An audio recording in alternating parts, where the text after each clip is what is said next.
Hello to everyone who's joining us today on the webinar. Today is the first webinar of several we are hosting over the next month, designed to give your organization the technology tools you need right now to be agile yet secure.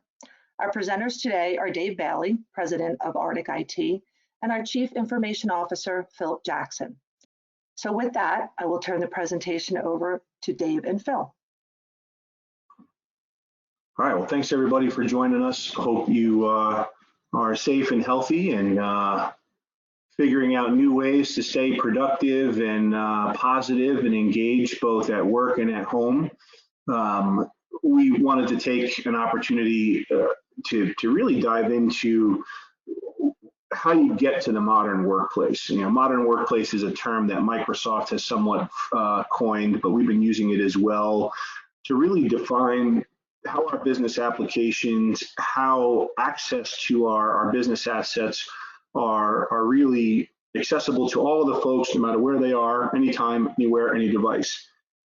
And regardless of our business maturity and the clients that we have, some folks still don't really understand what is the pathway to get there. So we wanted to take an opportunity to kind of share with you some of the basics on how you get your business to that modern workplace, kind of give you a roadmap. Okay, so that's what we're going to spend our time doing today. So cloud strategy, what is that? If you remember the first time you heard the word cloud, how did that factor into your thought process of, where am I putting my stuff? Who has it? How do I get there? Do I move just an application? Is it an app? Can I move my whole infrastructure to the cloud? So what's your strategy in your business? And this is going to differ depending on the kind of industry that you're in. Benefits of cloud technology, so business continuity, collaboration, being able to work on the same content at the same time, one version of the truth, if you will. The security of the information and the folks that you work with, your customers' information that you might work with. And how does that evolve into what becomes a modern workplace, where you're focused more on your mission and not about the technology you need to do it, because it becomes second nature in that modern workplace. And then we'll open up the field to some Q&A. All right. So is technology holding you back, right? So we have lots of folks that work with different applications that they may have used for years and years and years, and it's just the way they do things, and they don't think about how that might be holding them back in different aspects of their business. So we have folks or siloed teams that work on one application that doesn't talk to another one. We have duplicate data where we might be putting something into one system, we're putting it into another, putting it into another. An example of that might be, customer address and information. I have it in the accounting system, I have it in a CRM system, I have it in a billing system, I have it in a shipping system. Well, why wouldn't I have one customer master record across 4 applications instead of having all of those, right? Manual processes, keying in, insufficient tracking, tail wagging the dog, not knowing that accounts receivable is behind with a customer or something to that effect, and you're selling a new product at the same time. Or we're in a services industry where we might be doing case management, providing social services or health services, and not having a 360-degree view of the customer we're serving. And then all that information, regardless of what industry we're in, we have a responsibility to protect that. Right, so how is that evolving inside our business, right? So if we dive into what the cloud strategy really is, I like to share this anecdote with folks. I remember a few years back explaining to my father, who just turned 75, what the cloud was, and the crux of the conversation was the cloud is on the ground, Dad, right? And why they call it a cloud? Well, we feel that from a fundamental issue, some people might know and say to you, hey, I know what the cloud is, but it's important to just talk about this. So there are a couple different types of clouds, all right? When we talk from a technology perspective, public cloud means I have an internet service provider, a cloud provider, an ISP, that will offer me a tremendous amount of cloud landscape, but they offer that to the public, and it might be a combination of business applications as a service, it might be storage, it might be platform as infrastructure, platform as a service, right? So public cloud is generally offered to a broad organization, and you would be in that cloud with other types of businesses, other customers, other users, and that's called a multi-tenant environment.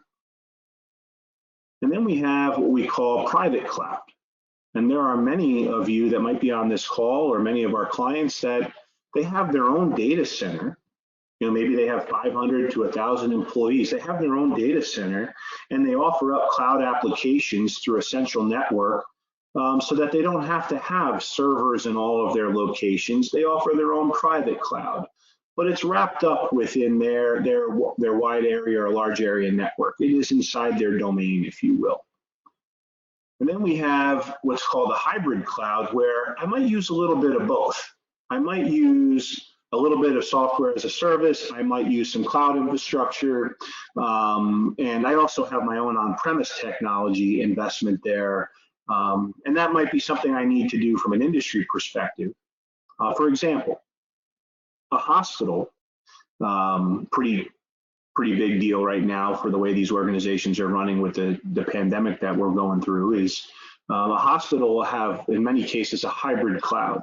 They need to have on-the-ground resources that are local to them without a dependency on an internet connectivity or anything to that effect to stay operational and have that integrity in their process of care. But then those applications behind the scenes will sync up to public cloud infrastructure so that the backups, colo redundancy, different types of things might occur. You'll also hear that sometimes as edge computing, where I'm doing things transactionally on the front side in a hybrid cloud methodology. So I don't have to have all of my infrastructure, but I need some of it. Manufacturing is another common industry that's there as well. And then we also might have what's called multi-cloud, and that actually represents a good portion of us. Our business applications might be backed up in the cloud on our mobile devices. We might have some software as a service, some on-premise infrastructure. So we might be doing a multi-cloud. We also might have a scenario where I have some of my assets in a Microsoft cloud, some of my assets in AWS, some of my assets in a private cloud, right? So that's multi-cloud, all right? So then when we look at cloud versus on-premise solutions, we have many benefits that people have come to understand about the cloud. Right now, if you're in a work from home situation like we all pretty much are, and you had your assets in the cloud, well, you're able to get to them, your team members can collaborate, pretty inexpensive setup, hardware application, bandwidth costs are covered by the provider because all that stuff is going to be provided by them. I just need to have internet and a device to work from. I don't need any of the other stuff. If my business grows because there's some type of big impact, right? If I have some new business that I've taken on, a new large customer or something to that effect, the cloud can scale, so they can dial up the resources I need. Maybe I pay more per month, but I don't have that capital investment to scale my business. Maintenance is covered from an economy of scale perspective. If I have power coming into a whole data center, that's different than having power coming into all my separate devices and my servers and different locations I might have in my company. So maintenance becomes more consolidated and easier to do. I can also have geo-redundant backups, maybe from the East Coast to the West Coast or vice versa, so that there's ever be a hurricane on this side or an earthquake over here, my business is covered. I don't have to worry about not having access to that data center because I have geo location. And then defend against operational failure. The fault tolerance and redundancy that's built into a data center so that you don't have a single point of failure, that's very difficult to fund internally in your own cloud. So public cloud has a big advantage in that respect. We talk about three different types of infrastructure that you can have inside a cloud. Software as a service. So a business application like Office 365, believe it or not, that's a software as a service, right? Word, Excel, PowerPoint, Outlook, email as a service, software as a service. Subscription based, I don't have to worry about all those different things. I pay one price, I have access to them all. I can load it on 5 devices.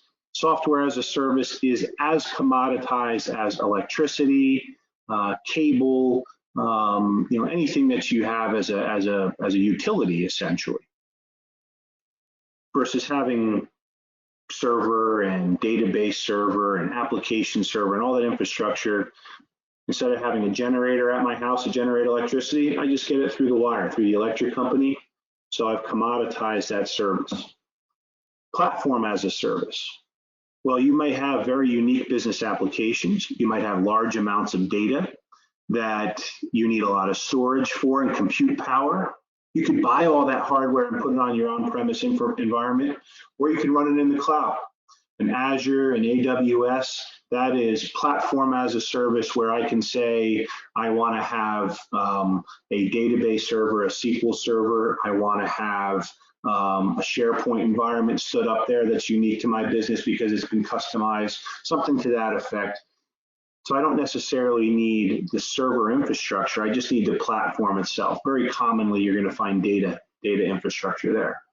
And then infrastructure as a service. And this is where I actually want to have the compute power, where I might want to move my local data center into the cloud. I want to keep all my business licensing for my software, my data, my server operating systems, all that stuff in check. But I just want to rent the infrastructure, if you will, to put it on. So infrastructure, platform, and software as a service are those things, all right? And then we have a couple different comparisons just for you to consider when we look at a software as a service model comparison. I think some folks still, we get this a lot in the IT space, where why would I want to pay for something perpetually when I can buy it once and over 3 years, cost amortization, own it, and not have to pay anything for years 4, 5, and 6. The reality is people aren't encompassing a lot of those other cost benefits that we just talked about. Things like economy of scale, scalability in and of itself, securing all of that stuff, the fault tolerance and redundancy, backing it up, co-locating it, having remote access to it.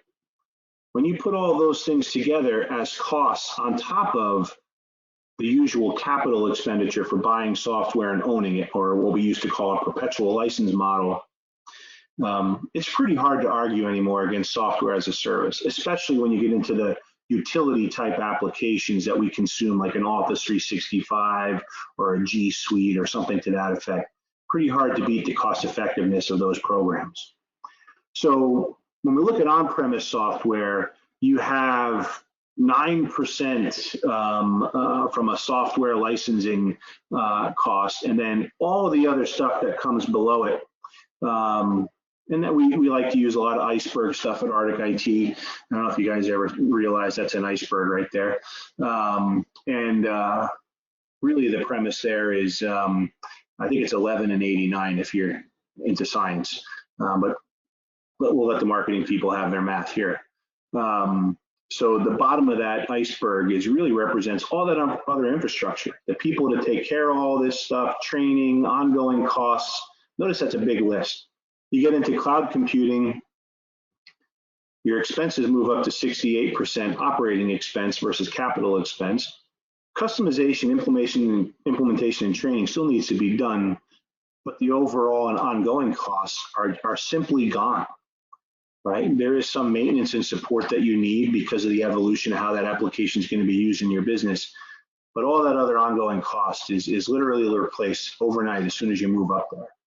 So you see some of the other bullets there. And most of your guarantees, or the SLA, the service level agreement for your cloud software as a service applications, most of them are 99.9, 99.95. You can't have that kind of uptime in your own infrastructure. More importantly, when it's down, you can't blame someone else. So software as a service has a lot of benefits. So what does cloud migration look like? We're going to show this to you twice. Once, we're going to go through it just so you understand. So when we approach a customer's business, we say to them, okay, what do you have going on in your infrastructure? What applications or workloads are eligible to move up to the cloud? What would the impact be, not only on your end users, but the cost? How would you engineer this? How long would it take to move? A lot of these things start to come into question. And just that initial conversation is usually the challenge for folks. Once that conversation happens and they can see a picture of what it's going to take to move that on-premise workload into a cloud workload, then things start to roll. People start to make sense of that. So once we discover a customer's on-prem footprint, we look at all the resources that they have, virtual machines, networks, applications. We get a nice visual understanding. Then we want to map dependencies that are going to be in that network, storage, and topology.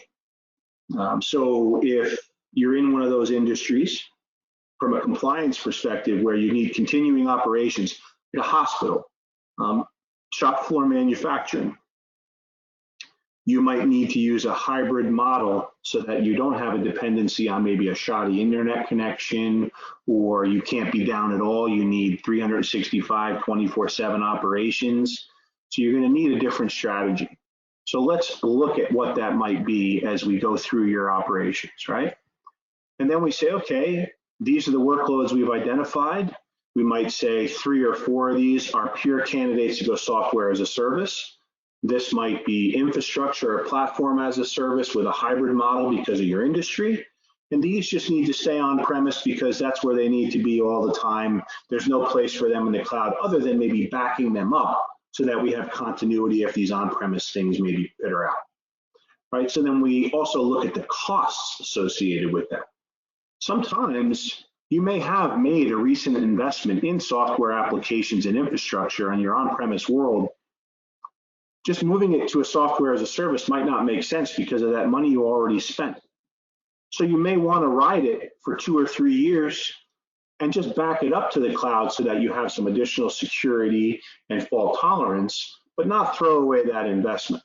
Not everything is just flick a switch and move it to the cloud because we've all been brainwashed that the cloud is the only way to do business. That's not fair to you. That's not fair to the investment you made. The only time that changes is if you have a really big security vulnerability and the value of that security vulnerability and risk outweighs the capital that you're trying to preserve in the investment you made last year. We have some clients we're working with right now who we just upgraded our Exchange server last year. Yeah, but you were hit with ransomware last month and you're not securing it properly, and that's going to cost you thousands. Insurance is paying for it. I say we move to the cloud right now. Why preserve that Exchange server anymore? It's already been compromised, right? That's an example of, you have to weigh the consequences and the risk. Once we identify which ones we want to move, what's the strategy? What's the impact? Licensing, how do we right size it? You don't want to buy 20 acres of property if you need 1 acre to start. Why pay for more than you need? That's a really good aspect of the cloud. You pay for what you need, or sometimes you'll hear industry experts say you pay by the drink. Once we've made those candidates decisions, we figured out what kind of size we want. We're going to go out there and we're going to prepare that environment, provision, secure, set up the baseline. We're going to do a test. So end users will be able to use the application in several different areas, test it, have access to it, make sure it's secure, make sure we tighten all that stuff up, move to production. Maybe it's after hours, over a weekend to minimize impact to the business. Come back around, do a quality assessment and a security review to make sure nothing was left uncovered. Document and schedule the maintenance for that cloud environment, and we're good to go. So that's a map. We're going to talk about it again, but those are the steps to actually make that occur. If we're going to do that for a business, our statement of work, for example, to do that workload migration to the cloud, whether it's several items or one item, is going to follow that same methodology as we move through our process. Business continuity. So anytime, anywhere, any device. We're in a position right now with what's upon us. I am not at a beach working on my laptop, although that sounds pretty good. Beaches are closed out here. I'm talking to you from New York right now. Beaches are closed. But having the ability to work anywhere, anytime, on any device is a tremendous amount of flexibility. That is one key factor in a modern workplace. So ability, agility, and flexibility. If you were in the cloud before this situation, not a big deal. to get home and be able to work productively. If you weren't, not only do you have the business challenges, but you have those tech challenges at the same time. So a modern workplace can help alleviate that kind of stuff, as well as give you the flexibility going forward, which is going to be common for a lot of people, to have a staggered work-life balance where you can work from home for a couple days, work in the office for a couple days, and minimize the impact of commute, productivity. Some people are more productive in the workplace. Some of them are more productive at home. Varies for lots of folks. I have a few kids right now that I'm pretty sure are more productive at school. I don't know about you guys. So accommodates remote work needs, very important. We have one of our clients a little over a year ago. They moved all of their on-premise infrastructure for their corporate environment to what we would call a cloud-born business. So Mille Lacs Corporate Ventures is an umbrella holding company for a lot of the Mille Lacs organizations' businesses. So their executive team, all of their Corporate Ventures employees, the domain is born in the cloud. Their devices are provisioned out of the cloud, their software, their data, their document, their phone calling, their networking, everything is cloud-based. This is Drew McAlrath. He's one of our good clients. This is a quote from him. Very, very happy to be in the cloud when their business shut down, but they still had to remain productive, right? So I want to talk about a little bit more about Dynamics 365. We talked about Office 365, Microsoft operating system, and now there's the business application side of this. There are really what we consider several different cloud areas of Microsoft's product line. The Azure Cloud Platform is where we want to get our authentication and identity through Azure AD. We want to manage several different security features around our infrastructure, and we may want to move some on-premise workloads into Azure workloads for that platform or infrastructure as a service. And then we get into the Dynamics business applications, where I said to you earlier, I might have address information in 6 different systems in my network for the people that I do business with. Well, why can't I have a common data service that feeds multiple business applications so that my reporting is easy, looking at a customer profile, if you're in a tribal environment, a tribal profile, if you're in a government profile, a constituent, so a county, state and local government, federal government. An example of a common data service is in HUD. So the U.S. Department of Housing and Urban Development uses Dynamics 365. They're one of our clients. If you are in a multifamily situation where you rent or you have housing assistance, you might have many different programs that you participate in with HUD.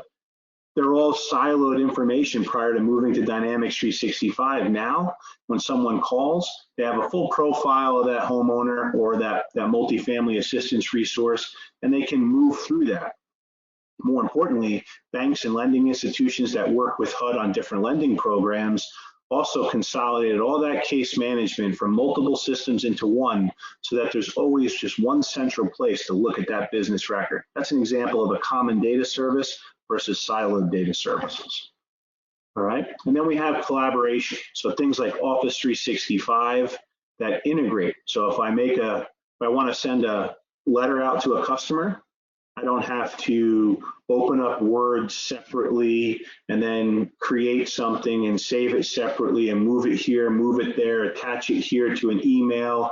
If I have a CRM system in Dynamics 365, or I'm in the accounting system in Dynamics 365, I can automatically generate a communication to a customer. It spits out as an email. It comes out as a Word attachment on an email without having to open those separate programs right from a single user interface. That is a modern workplace, okay? So Dynamics 365, as we talk about it, is purely a business application. Want to make sure I stipulate that between an Office application. But instead of having different business applications for every aspect of my business, Microsoft's now moved into this Dynamics platform. So all business applications now have that Dynamics header, if you will. And you have the ability to turn on out-of-the-box functionality, and then also add additional functionality that might be unique to your business through what's called the Power Platform. So Power Apps, Power Automate, which is an integration tool. This is all inside that Microsoft Modern Workplace, and Dynamics is what frames that up as far as the business applications are concerned. So when you look at things like a common data model and a customer record, which you heard me talk about a few times, think about business application nirvana, where I have one customer record and all the interactions I have with that customer are in one central system. Some of us have that, some of us don't. When we look at Modern Workplace, that is typically a goal. That's just one example of having one centralized place to look at my information about my customer, my employee, my vendor, that type of stuff. All right, so return on investment. When we look at using a tool to interact with our customers, our employees, the constituents that we manage, depending on the type of business we're in, a return on investment, ROI is an acronym people toss around quite a bit, really hard to measure. But when you get into using an application to not have siloed data and one interface to do business with your customer and automate those processes, it's probably one of the first times in history where ROI is a pretty valuable and calculatable thing, with the time, effort, and cost you save by getting rid of separate on-premise systems and moving them to one unified customer interface for your business to work with. Right, so there is a way to evaluate that and capitalize on that. We have a research article here that you can take a look at if you're interested in reading more. So collaboration is intuitive. We talked about all of your work in one location, being able to use a mobile device, a tablet, a laptop, you name it, on a business application. Many of us are using Teams right now to collaborate, or something like GoToMeeting, like we're on right now. Zoom gained a little popularity over the last few weeks, despite some of its security pitfalls, but really valuable to have that face-to-face contact. Outside of that face-to-face contact, to be able to use something like Teams, which isn't just a meeting console. You know, right now we're in a meeting console. I'm on a camera, I'm speaking with you. We can put a chat in, so there's a visual representation, a communication avenue. Teams is a lot more than that. It is a collaboration area where digital content, so the documents I'm working on, different messaging specific to different tasks, organizing by team and collaborating on all those different touch points that we need to keep our businesses moving forward. Outside of the current stay-at-home environment that we all find ourselves in, this is a day-to-day operational requirement for organizations like ourselves. Arctic IT is distributed all throughout the United States. We have employees in over 20 different states, I think 23 states. We rely on Teams predominantly for everything that we do. So we have a Teams app on our phone. So if we're actually in our car traveling or something to that effect, we can be on a meeting face-to-face. We can pull up a document, we can open it up, we can see it, we can share a document, we can edit a document right on a mobile device. So tablet, laptop, phone, really anywhere, anytime, any device. So Teams, we've done some seminars for our folks. I talked about this, where you can chat, meet, organize, edit, schedule meetings. So it's really that centralized place, one pane of glass, to do most of my interaction with my coworkers and things we need to collaborate on at one point in time of the day, all week, all month. I don't have to go to Outlook to find out what my next appointment is. I don't have to send an email to collaborate with a team member. I don't have to use my cell phone to make a phone call. And if I want to pull somebody into a meeting I'm having, all I do is add them right from the Teams app. That kind of flexibility and collaboration makes Teams vastly different than a GoToMeeting or a Zoom, right? Those things don't have that content collaboration built into them. So virtual meetings, screen share, chat function, remote file access, Outlook calendar integration. I think those are some key points. If you're evaluating a new work from home capacity and you haven't taken advantage of Teams in that modern workplace sense, you should make that investment. You should at least explore it.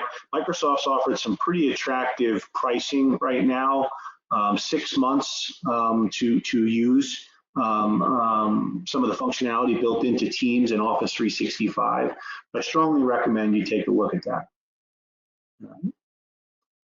So you've heard me bounce on security a few times. Going to bring Phil on from our team. He's our CIO. Security is something that preoccupies Phil 24/7, 365. We're going to let him talk about the next few slides. Go ahead, Phil. Thanks, Dave.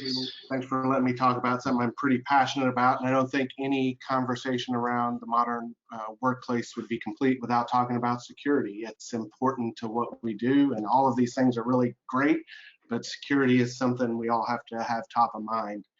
And as you talk about the modern workplace versus maybe the way we did things a decade or so ago, you can think about things like we used to build it like a fort or castle. So there were high walls on the outside and maybe a drawbridge and a moat and that kind of thing. But once you got inside, it was ooey gooey on the inside. That doesn't work anymore. We kind of need to think about things in zero trust kind of environment. So having a modern security stack around our modern workplace is important. Things change. Work from home means we have to operate kind of in a zero trust environment and modern security. So let's talk about what that means for us. And the first thing we want to talk about is Microsoft 365, their offering around there. And there are going to be 3 components we're going to talk about as it relates to Microsoft 365. And the first is Microsoft 365 apps, formerly known as Office 365. So you may see here Dave and I slip a little bit. That's a recent change just in the past week, but it used to be called Office 365. Now we have Microsoft 365 apps. And these apps aren't going anywhere. You know, Excel and Outlook, they drive our businesses. Probably everyone on this call is using it. I know people who have tried to move away to different kinds of tools, productivity tools, and always come back to those Microsoft tools. They're at the heart of our organization. But again, you know, maybe a decade ago, we could have bought Office 2010 and ran it for 5 years and been just fine, but that doesn't work anymore. We need Microsoft 365, and we need it to be updated. If you notice, the last part of that first point there is it's always on the latest version with automatic updates. You can't just buy a perpetual license anymore and let it run. The threats are ever changing, and you've got to keep things up to date. It's the most important thing you can do around security is make sure things are up to date. So what else do you get with Microsoft 365 is Windows 10. It's Microsoft's most secure operating system by a landslide. You know, when they designed Windows 10, security was really important to the design of that operating system. And again, with Microsoft 365, you get Windows 10 and you get it updated. Again, always on the latest version, always with automatic updates. So those updates come automatically. You know, we all have our mobile phones and we're used to just updating those or not. The updates just come to us and it reboots and says, now you're on the latest version. That's what we've got to do with our operating systems as well. That threat landscape is ever changing. We have to apply updates, and having Microsoft 365 helps us do that. And then finally is around mobility and security. You know, it's the work from any time we were talking about earlier. But again, with that, you know, I used to know if all the IPs were coming from my location, I was in good shape.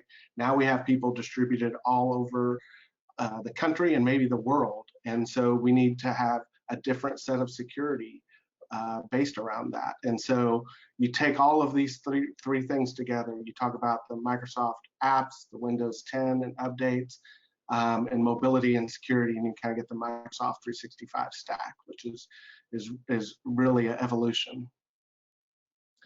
Let's talk about the security aspects of that, and so taking that third bullet around security and drilling into what some of that really means. And these are kind of the products and things that Microsoft is doing around security for Microsoft 365. The first is that endpoint protection. It is Microsoft Defender. So that's the thing that would go on your laptop or your desktop or your mobile device. It is constantly monitoring what's going on your machine. It is more than what antivirus used to be, way more than antivirus. There's AI in there. There is things that if it sees a connection that it doesn't recognize or thinks might be a threat, it'll shut that connection right off. It'll kill that process. It's a really advanced kind of security for your endpoints. So that's the first part. And then second is Exchange Online. And again, we might think of, well, let's have spam filtering, or let's filter out some viruses. This is way more than just spam filtering, virus filtering. So you can have things like Link Protect comes with Exchange threat protection, ransomware protection, malware protection. It will even go in after the fact. Maybe a mail has been delivered overnight sometime, and then Microsoft, through all of their analytics, realizes, oh, that was a threat. It will go back in and pull that back out of your mailbox or change that link so that you know that that threat has happened. So it's more than your old anti-spam or antivirus on the Exchange side as well. We can talk about cloud app security. So one of the biggest things you can do in your organization is have multi-factor authentication. So we do that here at AIT. All of our stuff at Arctic is multi-factored around that. And that is something you have, usually your password, and something you know, which is most often, something you know, your password, and something you have, which is most often your mobile phone. So you can have that, and that protects you. Most of us don't have that, but Microsoft has that inside of their cloud app security. So you can have all of that security that Microsoft has built into your apps. We can have conditional access, so maybe I don't let people outside the United States access any of my things.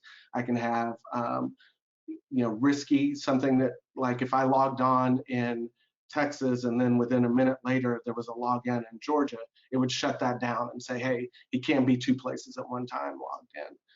That's the kind of level of security you get with the cloud app security. And then, as Dave talked about, the infrastructure and platform as a service, maybe you got stuff out in Azure. This extends all the way out to there. So through your Active Directory, through your servers, through things like JIT or just-in-time access, can all be protected. Microsoft is impressive with their security folks, and they've done more around security in the last 5 years than probably any other company, and think about security in ways that most people don't even consider.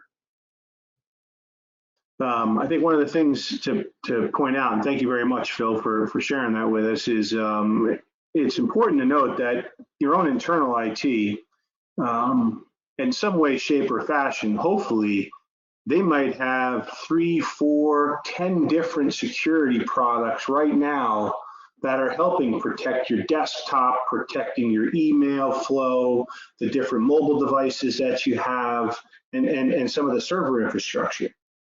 With Microsoft 365, you can get all of that baked into your operating system and your Office products, the different cloud apps that you might use, for one price per month that completely flattens the complexity of having IT manage all that stuff, so they can focus on more critical stuff inside your business for the strategic value of IT, and not have to be drained by the operational challenges that all those tools provide for them.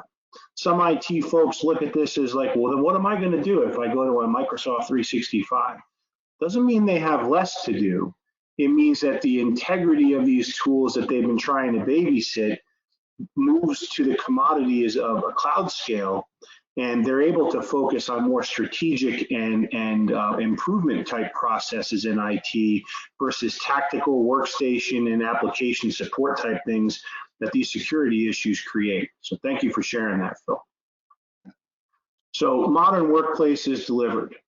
So when we look at this, we talked about a couple different things: engage anywhere, anytime, any device. We talked about how we can collaborate in our business applications on documents, calendaring, meeting, communication on chat, working together and having that face-to-face interaction or that quick message, reporting and forecasting with things like advanced analytics, Power BI, business intelligence type tools that, believe it or not, are built into all of those components. If you've been using Office 365, you'll notice every once in a while that it tells you My Analytics. It tells you, or it tries to tell you, how productive or non-productive you've been, how much focus time you've had, who your top collaborators.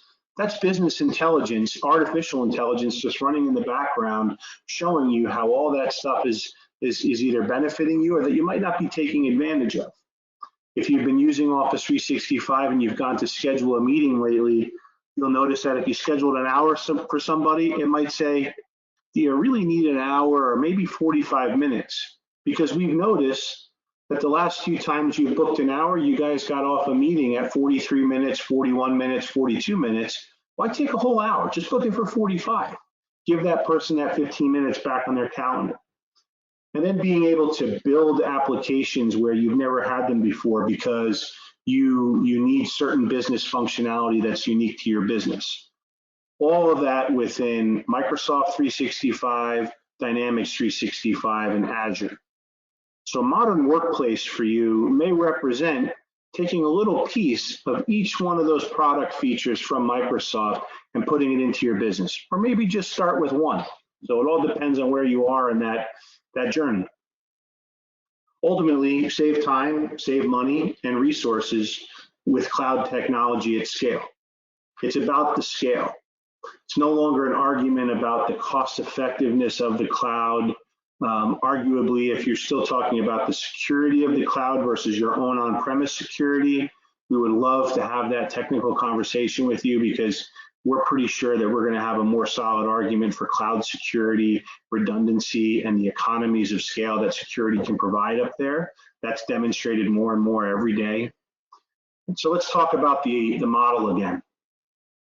Discover what you have in place, document that, kind of enumerate what you have as far as your infrastructure. Figure out what's dependent on what. You might have a SQL server that serves 6 different business applications. Okay, we have to look at that a little differently. Let's make a plan there. Design a path to the cloud. What are the cost savings going to be? What will I move from a capital expenditure to an operating expenditure, and how does that look? Figure out how we're going to map those solutions. What is the plan to move? So we're going to provision the tenant. We're going to set up the foundational elements. Then we're going to start to move some of those workloads in a test environment so that we can make sure that the end users have access. Things are working as they're expected. Once we get that sign off, we do a full migration of that workload, or several at the same time, depending on what your project is. We make sure everything's operational after that production migration. Sometimes it might be evening or an after hours weekend type thing to minimize interruption to your business. We're going to come back around then and look at everything for a quality assessment, quality assurance. We're going to document and then schedule maintenance on that environment. Please know that when you move workloads to either a Microsoft 365, a Dynamics, or an Azure, you still will have admin and maintenance type things that have to be done. They're just done differently. You don't completely flatten the need to take care of that new cloud investment that you've made. It just minimizes the dollars and focuses into one area where you're going to do that, right? So it doesn't get rid of maintenance. Keep that in mind. So one of the things we're doing for clients, since we have somewhat of a captive, with air quotes, a captive audience in most of you as you work from home and transition back to your workspaces, we're offering a 2-hour technical conversation with our experts to do those first couple of steps. Take a look at the workloads you have, figure out what some of those candidates might be, and if you haven't had too much practice in moving a workload from on-premise into the cloud, we want to help you get those initial couple steps done. So we're offering that to you.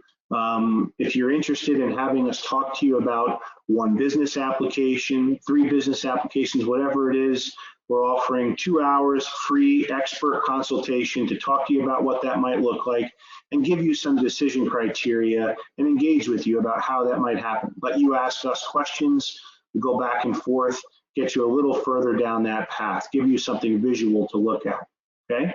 So that's an offer that we want to make sure you guys walk away with today. You can reach us at connect@arctic.com. Depending on where you are, business, industry, one of our resources will reach back out to you and get that 2 hours scheduled when it makes sense for you.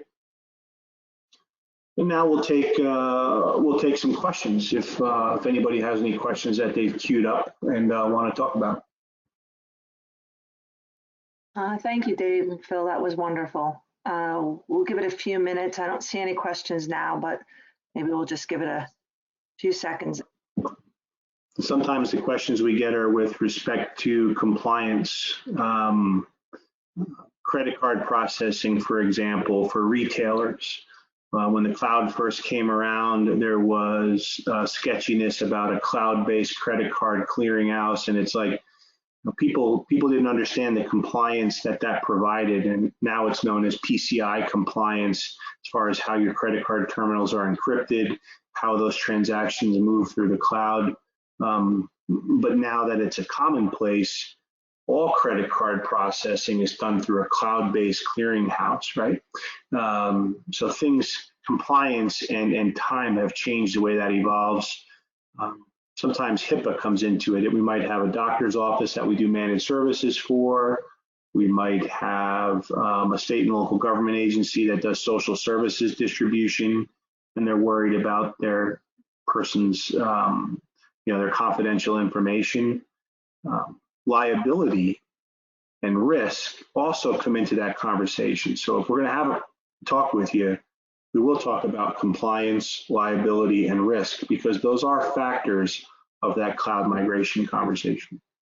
And Dave, with DLP, the office will tell you where maybe some of that data is located that you didn't know someone had saved off an Excel spreadsheet with. Yeah, that's a good point. There's the product that Phil is mentioning is called DLP. It's data loss prevention. So if you were worried about an employee accidentally, letting a payroll file go or a financials file go or something like that, you can set up data loss prevention inside your tenant to look for that type of content, uses artificial intelligence, AI, to recognize that stuff and block it before it gets outside of your environment. Very, very handy technology. Again, that's a compliance risk, liability type thing that would be very unique to banking or financial services, something like that too. Any questions yet, Joanne?